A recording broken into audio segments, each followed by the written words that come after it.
Ningún lugar está a salvo de la presencia de esas aberrantes y despreciables criaturas de la oscuridad. No importa la época del año, pues cuando estos seres perciben el aroma dulce de la sangre infantil, son capaces incluso de presentarse en la mismísima casa de Dios, sin importar que se trate de uno de los lugares más sagrados de México, como lo es el santuario del Señor de Chalma. Lo que creíamos que sería un día de diversión, terminó convirtiéndose en uno de los eventos más aterradores y trágicos que marcaron nuestras vidas. En el año 2019, justamente el domingo 5 de mayo, fuimos invitados a la iglesia del Señor de Chalma. Luego planeábamos comer en casa de una amiga de la familia, y aprovechando que era una zona turística visitaríamos sus áreas boscosas. Éramos 25 personas, todos familiares. Entre nosotros estaban mi primo Carlos y su esposa Laura, quien tenía apenas un par de semanas de haber dado a luz a su primer hijo, y aprovecharían el viaje para que el sacerdote bendijera al pequeño. Las personas que nos invitaron prepararon comida, llevaron música y cerveza, y el ambiente era más el de una fiesta que el de una celebración religiosa. Todos estábamos comiendo cuando llegaron tres ancianas pidiendo algo de dinero y un poco de comida. Desde su llegada no apartaban la mirada del bebé. Era como si lo observaran con una hambre extraña y casi depredadora. Lamentablemente, con el tiempo entenderíamos que no era solo una impresión. La dueña de la casa se mostró visiblemente nerviosa y no sabía cómo deshacerse de aquellas mujeres. Finalmente no tuvo más remedio que servirles de comer. Ellas pidieron únicamente pollo sin sal y algunas frutas. Tomaron los alimentos y se sentaron en la última mesa.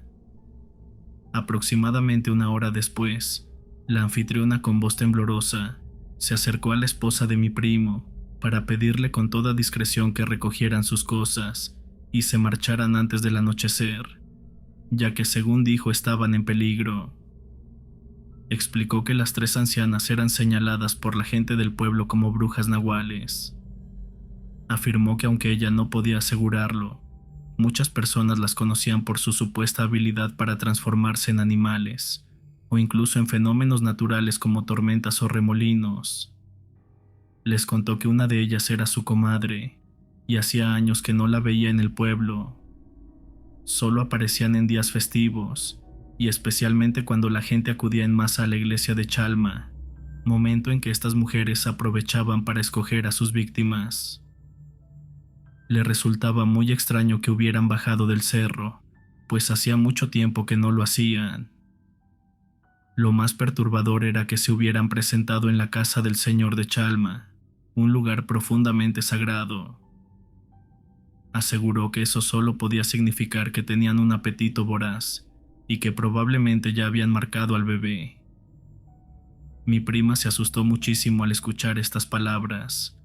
Sin embargo, entre la emoción de la fiesta y el ambiente relajado, se les olvidó pedir al sacerdote que bendijera al bebé. Para cuando quisieron hacerlo ya era imposible, pues la iglesia estaba cerrada. Con el temor latente, mi prima tomó al bebé en brazos y me pidió ayuda para subir a mi primo a la camioneta, ya que él estaba bastante alcoholizado. La mitad del grupo decidió regresar a Coajimalpa y la otra mitad decidió quedarse en la fiesta. El problema fue que al enterarse del motivo de la retirada, mi primo comenzó a decir incoherencias, burlándose directamente de las ancianas. Cuando miramos por última vez hacia donde se encontraban aquellas supuestas brujas nahuales, habían desaparecido misteriosamente. Salimos en 3 camionetas, y siendo honesto, la fiesta había estado muy buena. Yo no creía en esas tonterías de que 3 humildes ancianas pudieran ser brujas, pero lamentablemente terminaría tragándome mis palabras. Mi papá iba conduciendo nuestra camioneta. Todo marchaba con normalidad, hasta que al llegar a la Marquesa escuchamos un sonido extraño, como el graznido de un guajolote demasiado cerca. De la nada, 3 enormes bolas de fuego comenzaron a iluminar la solitaria carretera.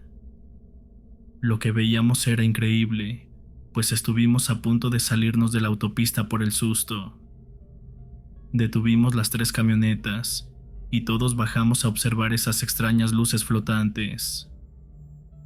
Mi padre, visiblemente alterado, dijo que aquello no era algo bueno, aunque prefirió no decirnos el verdadero significado de esas manifestaciones. Mi padre comenzó a decir muchas maldiciones en contra de aquellas bolas de fuego, y en ese momento desaparecieron entre los árboles. Reanudamos el viaje hacia la Ciudad de México, pues ya estábamos muy cerca de nuestro destino. En el camino nos íbamos riendo de lo que mi padre había dicho, pensando que todo había sido una exageración. Al llegar pasamos un rato más conversando antes de despedirnos, pues hacía mucho tiempo que la familia no estaba completa. Cada quien tomó su rumbo, y mi tío insistió en que su hijo se quedara a dormir en su casa, ya que era casi medianoche y la zona estaba peligrosa por la presencia de delincuentes, pero mi primo se negó y le dijo que estaba loco. Al llegar a su casa, mi primo y su esposa cayeron rendidos. A eso de las 5 de la mañana mi primo se levantó porque tenía partido de fútbol y sin hacer ruido se vistió y se marchó al canto de los gallos. Durante la madrugada habían escuchado muchos ladridos de perros y extraños graznidos sobre el techo, como de aves que se movían inquietas, pero no les prestaron atención. Él solo pensaba en no llegar tarde al partido. Su esposa despertó cerca de las 9 de la mañana y entonces notó que ni su esposo ni el bebé estaban. Supuso que él se había llevado al niño al partido y muy nerviosa intentó comunicarse con él. Sin embargo, mi primo no contestó hasta que el partido terminó. Al ver las llamadas perdidas la devolvió de inmediato. Mi prima enojada le reclamó por haberse llevado al bebé sin avisar. Mi primo guardó silencio y en ese momento comprendió que algo andaba muy mal. Volvió a casa lo más rápido que pudo y al llegar su esposa lo recibió con desesperación al notar que regresaba solo. El pánico se apoderó de ambos y comenzaron a buscar al bebé por toda la casa, pero no lo encontraban por ningún lado. Los minutos pasaban con una angustia insoportable y no había rastro del pobre bebé. Solo les faltaba revisar un baño de servicio ubicado en el segundo piso, y en ese momento la esposa lanzó un grito desgarrador, al mismo tiempo que pedía ayuda, pues lo que acababa de presenciar quedaría grabado en su memoria para siempre. Allí estaba el bebé sin vida, justo detrás de la taza del baño. No había explicación lógica que pudiera responder lo sucedido, pues no entendían cómo había llegado hasta allí. De inmediato llamaron a la Cruz Roja, pero nunca llegó la ambulancia. Como pudieron, llevaron al bebé con un doctor que es familiar nuestro, pero omitiremos su nombre por su seguridad. Visiblemente impactado, les explicó que el diagnóstico indicaba una muerte por falta de hemoglobina en el cuerpo. El bebé tenía marcas de mordidas en el vientre y en la nuca, y según parecía no tener ni una sola gota de sangre en su interior. Nuestro familiar los miró con seriedad y dijo: «Tengo muchos años ejerciendo en esta zona y he atendido por lo menos 30 casos similares. Nunca comento lo que pienso, pues va en contra de mi profesión. Además, podría meterme en problemas y perder mi cédula profesional, pero estoy convencido de que estas muertes son provocadas por esos seres a los que la gente llama brujas. Hasta el día de hoy no existe animal ni enfermedad que cause muertes de bebés de esta forma. Es increíble todo lo que estoy contando, pero es la verdad de los hechos. Yo mismo vi el cuerpo del bebé y tenía unas pequeñas marcas de colmillos, como si hubieran sido utilizados para extraerle la sangre.